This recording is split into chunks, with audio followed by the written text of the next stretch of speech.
mga kapamilya, once again, Dwayne Lopena! Grabe! Give it up for Dwayne Lopena. Pati kami nakita yung tsura namin. Na-excite lang tayo, natutuwa tayo, no? Pero natatakot din. Yes, different experience but same feels.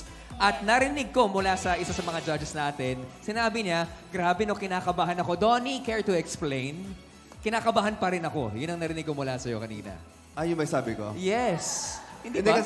kasi nung naalala ko nung nag-perform siya, nung nag-audition siya, one of the acts yun na talagang on our feet kami. Kasi di ba yun yung tinalunan yung maraming tao. So, anything can go wrong. Pero ito, after we watch this, dito nga nagsisigawan, what more kung doon sa mismong environment na yun. Saludo ako kay Dwayne kasi pinakita niya na meron pa pala siyang ipapakita sa amin. And not just that, kaya niyang mag-juggle.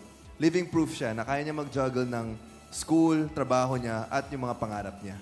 Kaya saludo pare, ang galing mo talaga. Saludo kay Dwayne. Maraming salamat, Judge Donnie. Pakinggan naman natin si Judge FMG, our boss. Yes. Boss, nag-level up po ba sa expectations niyo? Anong pangalan? Dwayne Lopena. Dwayne. Dwayne Lopena. Dwayne, tinanggap mo ang aking challenge sa'yo. Napahanga mo ako. Ang galing-galing mo.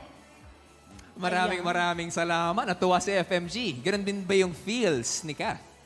Yes, actually, si Dwayne, from his first performance, live kasi tayo. Live, di ba? Live. Yan. Okay, from his first performance, grabe, nag-level up siya ngayon. And I feel like mas nag-enjoy siya ngayon. Naramdaman namin yung kaba dun sa una. Pero ngayon, it's as if naging playground niya, itong buong daanan. And he's more confident now, but still, andun pa rin yung excitement at kaba. And happy ako na nagawa niya lahat ng tricks. So worth it lahat ng sacrifices mo, Dwayne. Good job. Congratulations. Thank you so much. Kath. Thank you so much, beautiful Judge Kath. Ito naman ang ating judge at natutuwa siya sa ginawa. Medyo natatakot ito dati, pero ngayon natutuwa siya. Judge Eugene. Kitang-kita kasi yung passion ni Dwayne, no? Alam mong napapanaginipan niya to, yung ano pa kayang gagawin ko? Paano pa sila hahanga sa akin? Well, Dwayne, napahanga mo ko from day one and today, confident na confident ako sa'yo. Kayang-kaya kitang ilaban sa buong mundo.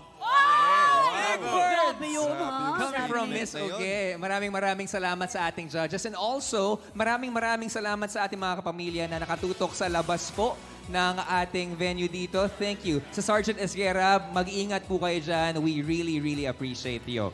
Yes.